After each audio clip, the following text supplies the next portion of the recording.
All right, this right here is the next one. Essentially, I already took care of the Mentor float plane, but I'm getting this mini Drak set up.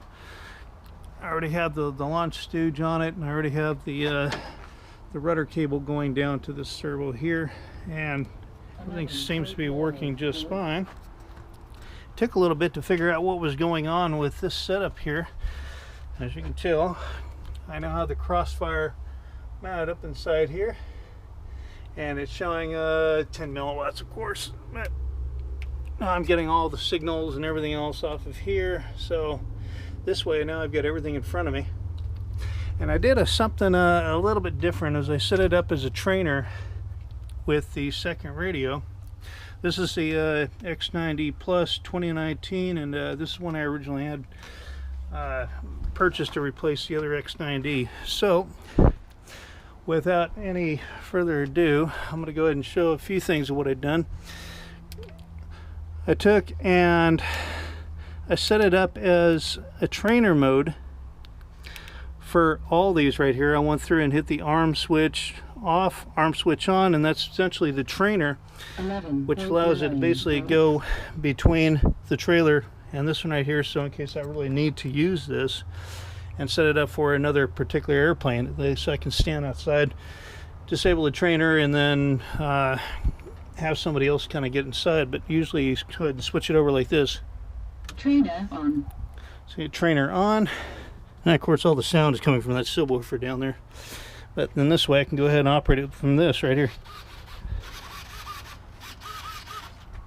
Then when I turn it off, trainer off. Now it's not from here, but now from here. Yeah, and everything seems to work just fine. So of course I got a safety block right there, so everything seems to work just fine. Receiver is working just fine. I'm usually using a setup where basically my little ground station has this is the receives a 1.28, and then I've got this little 25 milliwatt up here. It's received into this receiver right here with one of my own custom helicals. The Crossfire, I've got this got the antenna synced up with this hard line. It's an LM I forget, it's like a higher quality coax line. It's pretty hard, so essentially it has a good signal transmission. But so far everything seems to be doing just fine.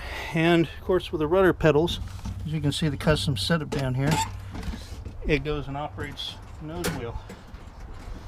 So this way I can take and operate it up and down the field, and be able to take it off from the trailer, just like the mini Drak Boomer, which was my first mini Drak, and that one is still doing quite well.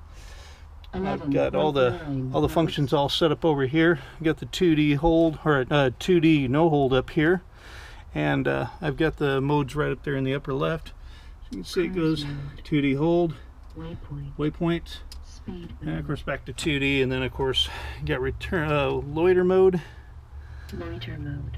and then return home. Yep. So you get your modes and sub modes over here. And I think what I'm going to do is go ahead and take and actually set labels up, basically a little temporary like a Velcro placard or something like that, so I can go ahead and make sure all the vector functions are pretty much narrowed in. So, and then I've got all the dual rates over here like usual.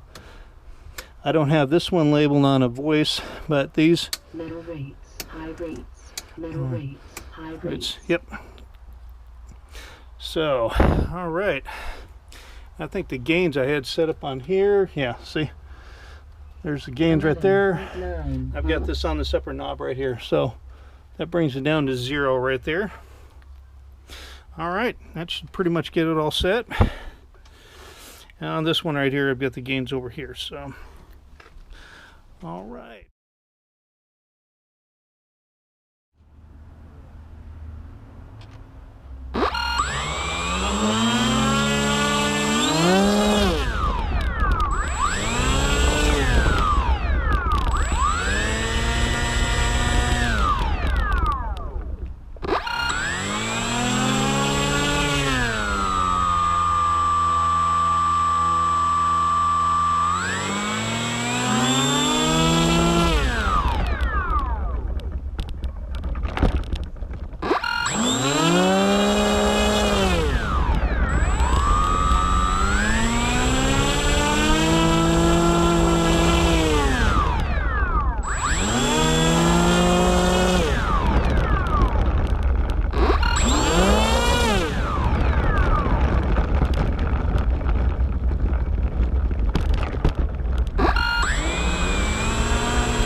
Alright, last little part of the video. I have basically went ahead and connected up the eagle eyes, and just to make sure that the telemetry was coming in, and I didn't have too much problem with the video. It's fairly clear. It's not too bad, but I brought the laptop out, connected in. 11.8 volts. With the HDMI, I can go ahead and take and extend the display between here and this one over here. So now I've got another HDMI display. It's able to click and drag everything from over there over to this screen over here. So now I have all my instruments, real-time instruments, and I have the moving map over here. Now I can either change that around and move that around to the other side, or vice versa. But at least now I have moving map over here, full screen view, instruments. I'm like, yeah, this will be good if you're taking off and going long range, and you definitely want to kind of find out exactly where your plane is going to be at. So it's essentially a handy little item to have, but also it'll take and record your entire flight path and show everything. Of, let's say, if your plane goes down, then at least you get an idea where it's going to be at. Got a problem trying to get the telemetry coming up on the Crossfire, so that I can go ahead and link that up to the tablet.